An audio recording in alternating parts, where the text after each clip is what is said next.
আসসালামু আলাইকুম বন্ধুরা, যাদের মেশিন ঠিকমতো দাঁড়ায় না, স্ত্রীর কাছে একজন লজ্জিত পুরুষ, একজন ব্যর্থ পুরুষ, তাদের জন্যই আজকের এই গাছটি। কারণ সহবাসের আগে যাদের মেশিন দিয়ে 20 থেকে 30 সেকেন্ডের মধ্যে পানি চলে আসে, তাদের জন্যই আজকের এই গাছটি।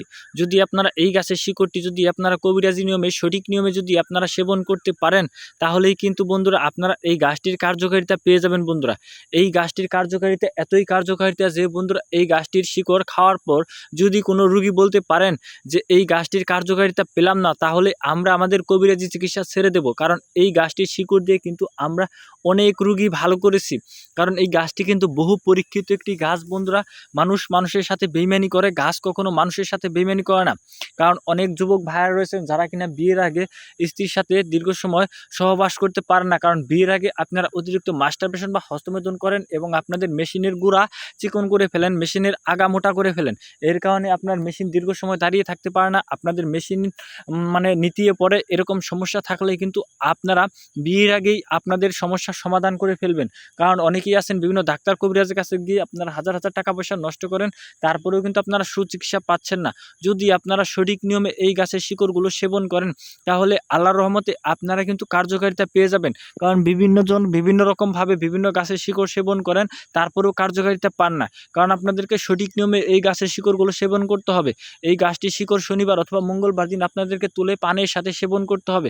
গাছের শিকড়টি তোলার জন্য অবশ্যই আপনাদেরকে আপনার একজন গুরুজি, একজন উস্তাদ বা পরিচিত হাকিম বা হুজুরের কাছ থেকে অনুমতি নিতে হবে। আপনার যদি কোনো গুরুজি বা উস্তাদ বা হাকিম যদি না থাকে, তাহলে অবশ্যই কমেন্টে আপনারা গুরুজি বলে অনুমতি নিয়ে নেবেন আমাদের কাছ থেকে, এবং আমরা অনুমতি দেওয়ার পর এই গাছের শিকড়টি আপনারা নিঃশ্বাস বন্ধ করে এক টানে তুলে নেবেন এবং তারপর পানের সাথে সেবন করবেন। বন্ধুরা, এই গাছটির সাথে আপনাদেরকে আমি পরিচয় করিয়ে দিচ্ছি।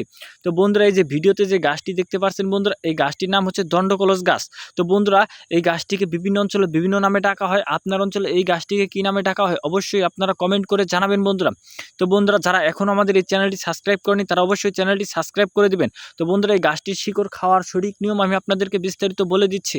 প্রথমে আপনারা অনুমতি নেওয়ার পর বন্ধুরা অবশ্যই এই গাছটির শিকড় নিঃশ্বাস বন্ধ করে আপনারা সন্ধ্যার সময় সূর্য যখন ডোবার সময় হবে তখন নিঃশ্বাস বন্ধ করে এক টানে আপনারা পূর্ব দিকে দাঁড়িয়ে এক টানে শিকড়টি তুলে নেবেন এবং তারপর শিকড়টি পরিষ্কার পানি দিয়ে সামান্য একটু শিকড়, এই যে আমার হাতে যে শিকড়গুলো দেখতে পাচ্ছেন, এই যে মূল শিকড়, এই মূল শিকড় থেকে আপনারা সামান্য একটু শিকড় আপনারা এই পানের সাথে দেওয়ার পর এই পানের সাথে আপনারা আধা চা চামচ মধু দিবেন এবং সামান্য একটু কালো জিরা দিবেন এবং তারপর 2 কোয়া রসুন দিবেন এবং সামান্য একটু আদা দেওয়ার পর 2 পিস আপনারা কিশমিশ দিবেন এবং এই 3 থেকে 4টি জিনিস একত্র করে আপনারা সহবাস করার আধা ঘন্টা বা 1 ঘন্টা আগে যদি আপনারা এই দণ্ডকলস গাছের শিকড়টি যদি আপনারা পান পাতার সাথে যদি খেতে পারেন খালি পেটে, তাহলে কিন্তু আপনি আপনার স্ত্রীর সাথে দীর্ঘ সময় সহবাস করতে পারবেন বন্ধুরা। তো বন্ধুরা, অবশ্যই খালি পেট বলতে বন্ধুরা অনেকেই আছেন যে খাওয়ার সাথে সাথেই কিন্তু আপনারা স্ত্রীর সাথে সহবাস করতে চান, মানে ভরা পেটেই আপনারা স্ত্রীর সাথে সহবাস করতে চান। তো বন্ধুরা, আপনাদেরকে ভাত খাওয়ার কমপক্ষে 1 থেকে 1.5 ঘন্টা পর এই গাছের শিকড়টি খেতে হবে এবং তারও 1 ঘন্টা বা আধা ঘন্টা পর আপনাকে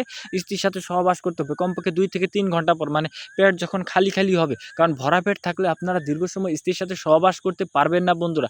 আপনারা অবশ্যই যখন আপনাদের পেট খালি হবে তখন এই খালি পেটে আপনারা শিকড়টি খেয়ে নেবেন এবং তারপর আপনি আপনার স্ত্রীর সাথে সহবাস করলে দুনিয়ার বুকে এমন কোনো নারী নেই যে আপনাকে লজ্জিত করে, আপনাকে পরাজিত করে। আপনি আপনার স্ত্রীর কাছে একজন টাইগার পুরুষ, একজন বীর পুরুষ হতে পারবেন। তো বন্ধুরা, যদি আমাদের এই ভিডিওটি ভালো লেগে থাকে, তাহলে বন্ধুরা অবশ্যই আমাদের এই চ্যানেলটি সাবস্ক্রাইব করবেন এবং ভিডিওটি আপনাদের বন্ধুদের মাঝে শেয়ার করে দেবেন। ধন্যবাদ আপনাদের সবাইকে। আসসালামু আলাইকুম।